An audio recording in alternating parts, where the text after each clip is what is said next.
కూర్చోండి దయచేసి. అధ్యక్ష అధ్యక్ష దేనికి లేదు అధ్యక్ష.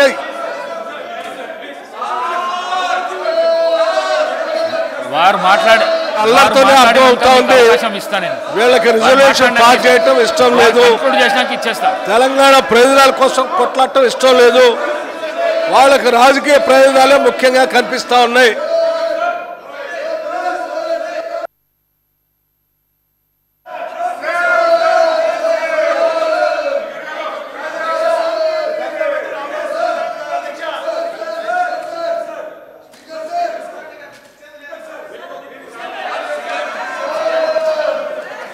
అధ్యక్ష ఇది ఈ రకమైనటువంటి సభను అడ్డుకునే కార్యక్రమం కానీ, తెలంగాణ ప్రయోజనాల కోసం పాస్ చేసే రిజర్వేషన్ అడ్డుకునే కార్యక్రమం కానీ, తెలంగాణ ప్రయోజనాలే మాకు అవసరం లేదు, మా ప్రయోజనాలే మాకు ముఖ్యమనే విధానం ఇది కరెక్ట్ కాదు అధ్యక్ష. దయచేసి టీఆర్ఎస్ నాయకుల్ని, ఫ్లోర్ లీడర్ని, ఇక్కడ ఉన్నటువంటి నాయకులందరినీ నేను విజ్ఞప్తి చేస్తున్నాను. I'm making a special request అధ్యక్ష, మీ ద్వారా వారందరికీ నేను విజ్ఞప్తి చేస్తున్నా, దయచేసి కూర్చోండి ప్లీజ్.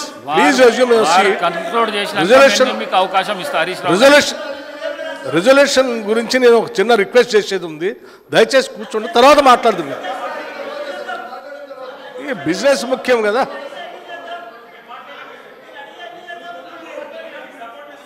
ప్లీజ్ ప్లీజ్ ప్లీజ్ కూర్చుంటే కదా సభ ఇంత ఆర్డర్లో లేకుండా మనం సభ వ్యవహారాలు నడపలేము. సార్ వారు చెప్పండి అధ్యక్ష. Making a request, please ask them to resume this seat. Please మళ్ళీ రిక్వెస్ట్ చేస్తున్నా, ప్లీజ్ అధ్యక్ష. డిప్యూటీ సీఎం వాళ్ళకి రిజల్యూషన్ పాస్ చేయడం ఇష్టం లేకపోతే deputy CM think about it అధ్యక్ష. వాళ్ళకి రిజల్యూషన్ పాస్ చేయడం ఇష్టం లేకపోతే మనం నిర్ణయం తీసుకుందాం అధ్యక్ష. అధ్యక్ష సార్ డిప్యూటీ సీఎం గారు ఒక్క నిమిషం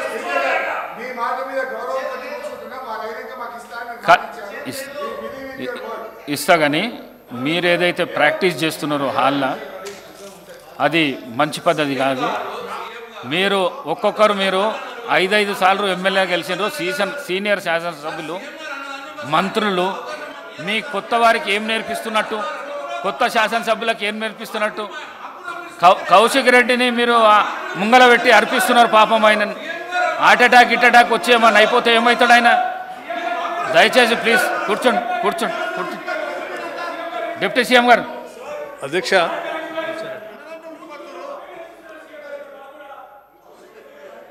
అధ్యక్ష